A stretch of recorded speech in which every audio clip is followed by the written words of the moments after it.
Our next presenter, Jonas Dees, says he has an addiction to quality goods and he doesn't like t-shirts. So, ladies and gentlemen, Jonas Dees.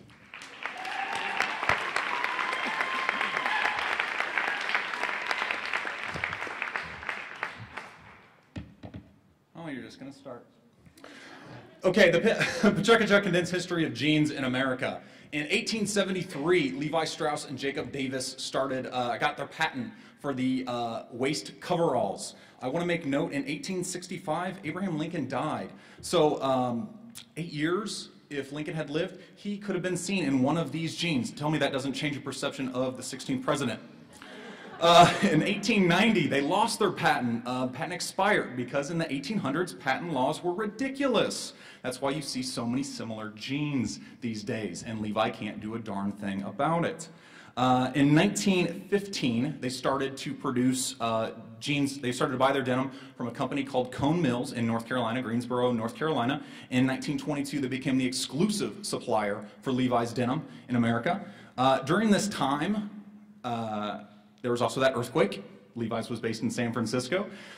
They lost a lot of their records, so they don't necessarily know what happened a lot of times, which is very interesting. I love kind of these lost ideas of history, and especially when it comes to textile manufacturing. These are some images of the Cone Mills as it stands right now. So they started in 1922, and they're still making denim today, and I love that.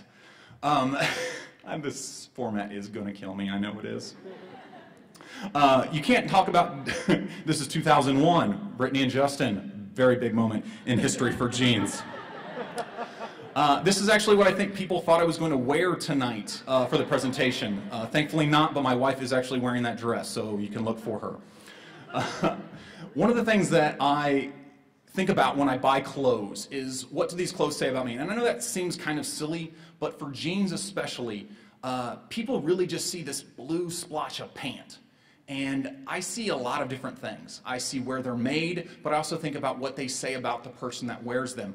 What my jeans say about me, one of the things is that I have a lovely wife.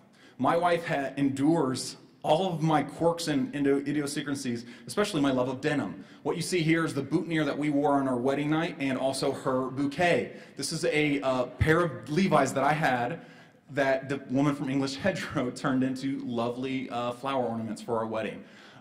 In addition to that, my wedding ring is a facsimile done by another Pacheco presenter, Cara Blumenthal. It represents stitches, stitches from a jean. Just like a well-worn pair of jeans, a marriage is going to take its bumps and its bruises, but they actually look better because of the things that your jeans went through.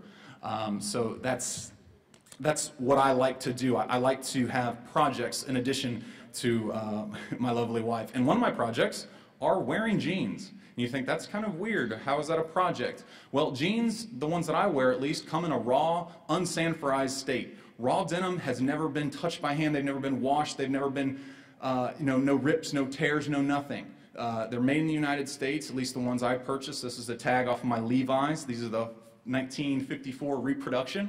They come with the zipper. Levi's introduced the zipper in 1954, even though the zipper was out in 1930, because they were a West Coast company. They started to get themselves into the East Coast, and people in the East Coast didn't realize, didn't like the buttons. They liked zippers, and the Midwesterner me just laughs at both of them. This is me in my bathtub with my jeans. Raw denim, these are shrink-to-fit jeans, so they shrink to your body. Levi's recommends that you get into your bathtub, warm water, sit in them for about 20 minutes, get out of the bathtub, and let it air dry. The photo on the left is the raw, unsanforized denim that I purchased. The one on the right is the jeans after about 2 years of wear. Now, I wear these consistently, and I do not wash them. They're a little funky, but what you can do is put them in the freezer. I know that sounds a little ridiculous, but you can do that, and it kills a little bit of bacteria. So this is a little bit of it. This is a good representation of, the bottom is more of a raw, unsanforized portion of denim, cotton denim, and the top is a bracelet that I'm wearing right now that I've worn consistently every day for about 2 years. You can really tell that it's taken some wear and tear, it's taken some abuse, and it looks that much better because of it. How do you get your jeans to look as good as I think my jeans look. You do things in them. This is a trip that I took on Wyoming, 7 days with my friends, sleeping in tents in a campground, and didn't change them one time. Still haven't washed them. Another thing that I really like is I like stories. These are a pair of jeans from I'm a Jean and Willie. I'm a Jean and Willie was started in 2009 by a couple named Matt and Carrie Edmondson. And they started their jeans in Nashville. They started their jean company in Nashville, Tennessee. And this is a shot of their store. And they created their jeans because they didn't think there were enough American alternatives of denim. So they started getting their denim from North Carolina, making the jeans in Nashville, and selling them locally in Nashville as well. So this is a gentleman I met, Bill Bennett, actually the former president of Warner Brothers Nashville. So really cool gentleman. He was just in the store shopping, and we chatted about jeans. We didn't talk about music, just chatted about jeans. Another company I really like is Raleigh Denim. They're also based in North Carolina, or they are based in North Carolina, right there in Raleigh. Also started in 2009 by a couple, Victor and Ann Vinchenko. And this one right here, her name is Crystal Gilsberg. She's a 78-year-old woman. She's a pattern maker. She was Levi Strauss & Company's second pattern maker, and she's still working to this day. And I just think that is so interesting. So these are clothes that I own and I wear, and they're made by hand. And I find that so different than what we find today. When you purchase clothes at malls, when you purchase clothes at stores, we don't think about how they were made. We don't think about where they're made. We just think about, oh, does that look good?